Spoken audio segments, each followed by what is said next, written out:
The Thought Bureau's missions are always confidential. Stephen King once famously wrote that there were 3 levels of terror. The gross out, where blood and guts are everywhere. Horror, as King put it, the unnatural, spiders the size of bears, the dead up and walking about. It's when something with claws grabs you by the arms. And terror itself, when the lights go out, when you feel something behind you, you hear it, you feel its breath against you, and you turn around, there's nothing there. King believed that terror was the finest emotion of the 3, and it's the one he always tried to evoke in his readers. And make no mistake, terror is an emotion. Horror is something you experience. Terror is the work of the mind, the imagination of what's absent, of what might be under the rug or around the corner. It's what you live through. Karma the Dark World has its share of horror, yes, but it is primarily concerned with terror, and more to the point, it is good at it.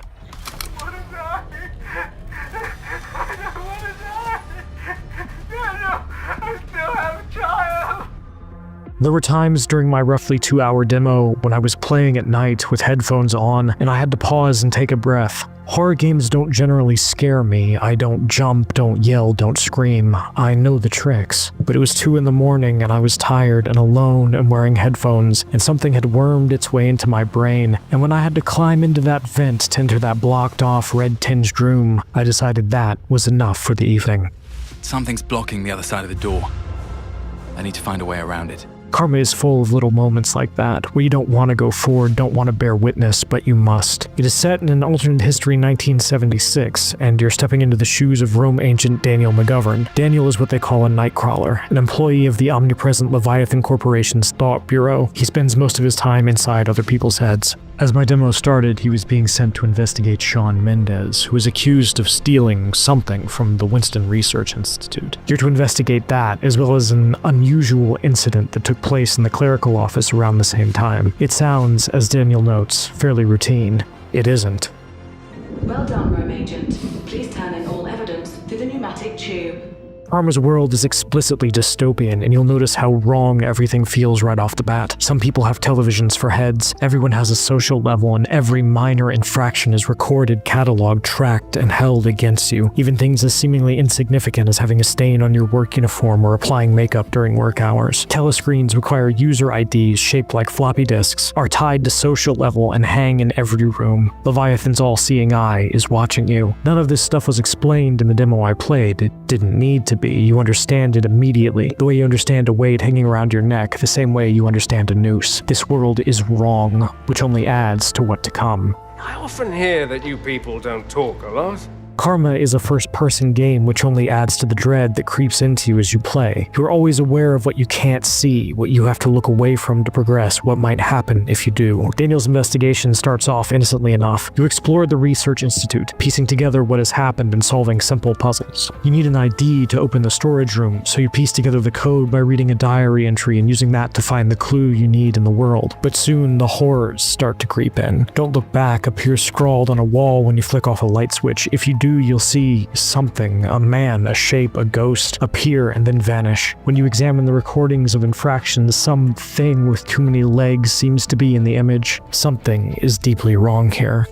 The wall colors are inconsistent.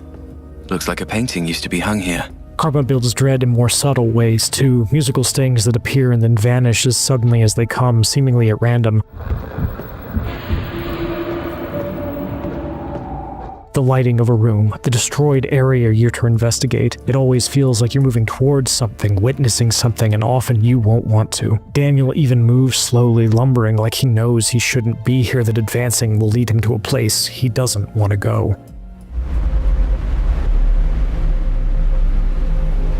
The most memorable moment of my time with Karma came after I found the evidence of Mendez's crime. When I went to return it via the pneumatic tubes that dispensed my orders, I saw Mendez walking like a ghost through the hallway. I followed him and he led me to a dark room with a single door. When I entered, I found myself in what can be best described as Twin Peaks Black Lodge. Red curtains everywhere, mannequins, a family around a table. It took me a moment to realize I was seeing Mendez's memories, his life, his fears maybe. Something. I read about his daughter, saw her room, and then when I returned, they had moved in front of the TV, and eventually they led me to an elevator going down.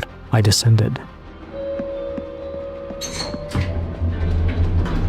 What followed was one of the most disturbing sequences I've ever experienced in a horror game. Alarm clocks hanging from the ceiling, going off, bodies covered in some sort of black goo, mannequins splattered with blood lying haphazardly along gurneys. I learned about what happened to Mendez, to his wife, his daughter. I watched their home disintegrate. I put my hand into a computer and watched a man strung up by his arms explode. I entered an office and watched it go mad, the mannequins inside cowering in fear. At one point I turned around, tried to go another way, and they were suddenly behind me, hands up, forcing me to go forward.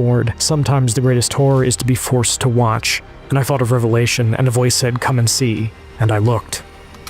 The time is now 9:45 p.m., concluding test 25.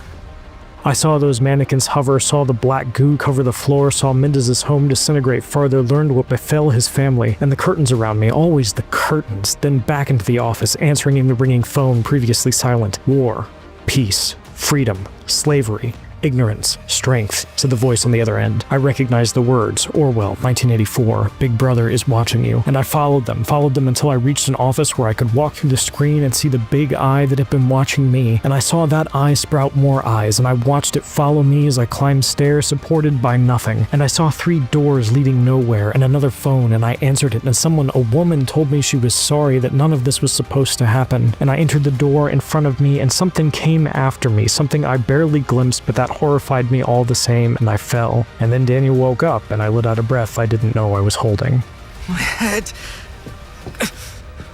What happened? Was it real? Had it happened? Had Daniel imagined it? Did it matter? Like him, I had experienced it, and I will remember those images, real or not. We can be haunted by what seem like dreams, by the unreal, the uncanny, the wrong. It is where horror lives, in the mind. There was more to my demo past this, but terror is best experienced, so I will end here. And say Karma the Dark World beckons you to come and see. And if developer Pollard Studio can deliver that feeling, that dread, that compels, that horrifies, that you feel for the rest of Karma the Dark World's runtime, then it is a journey I will be happy to live through. My eyes are open. In the operations, everyone can be the hunter and the hunted. For more on Karma the Dark World, don't miss the official story trailer, as well as the most recent gameplay trailer. And for everything else in the world